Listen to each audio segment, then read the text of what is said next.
Hello, we are discussing about GATE 2015 ECE paper.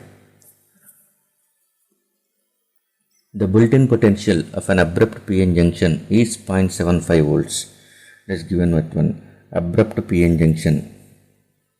Built-in potential of abrupt PN junction is 0.7 volt, 0.75 volts, that is V0.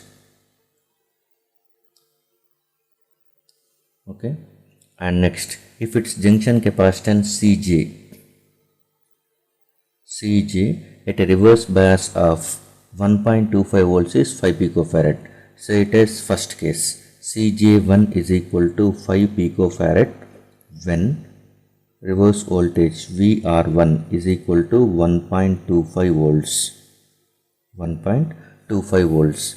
And next we are going to calculate Cj2. What will be the junction capacitance when reverse voltage is equal to 7.25 volts. Okay, it has given that one abrupt junction. Abrupt is also called as step graded junction. The other name for the abrupt PN junction is step graded junction. And we know Vr is nothing but reverse voltage. Under reverse bias, PN junction exhibits transition capacitance, or it is also called as junction capacitance. And that too under reverse bias, PN junction is going to be looks like a parallel plate capacitor.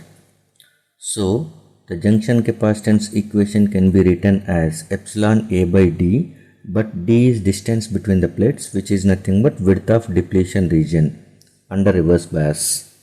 Okay, so from this one we can say Cj is going to be proportional to 1 by W. And if you are going to looking at W equation, W is equal to 2 epsilon Vb divided by Q into 1 by Na plus 1 by Nd. This is what for a PN junction. Width of depletion region of a PN junction when both are equally doped. By that time it is 1 by Na plus 1 by Nd. If one of the side is going to be heavily doped, that term will be eliminated because 1 by very large is going to be treated as 0. Okay, so you will get the normal equation of 2 epsilon Vb by Qna or Qnd like that. Now this n parameter is going to be 1 by 2 for step graded, and n is equal to 1 by 3 for linear graded PN junction. Linear graded PN junction. Now it has given that one step graded, so we are going with square root. So from that one we can say W is proportional to square root of Vb, and where Vb is equal to barrier voltage, effective voltage at barrier, that is nothing but V0 minus Vr. Okay, sorry, V0 plus Vr, because under reverse bias, okay, barrier voltage increases, and under forward bias barrier height is going to reduces, that is barrier voltage reduces, so that current flows in forward bias, and barrier height is going to be increases in reverse bias, so no current flows. So Vb is equal to V0 plus Vr. So from this one we can write W is directly proportional to V0 plus Vr. And from 1 and 2 equations, Cj is going to be proportional to 1 by W, and W is going to be proportional to square root of V0 plus Vr. So finally I can write it as Cj is proportional to 1 by square root of V0 plus Vr. This is general equation. Now I can write Cj2 divided by Cj1 is equal to, if you are removing proportionality proportionally, then you are going to get a proportionality constant. That proportionality constant is common for both cases, that will get cancelled.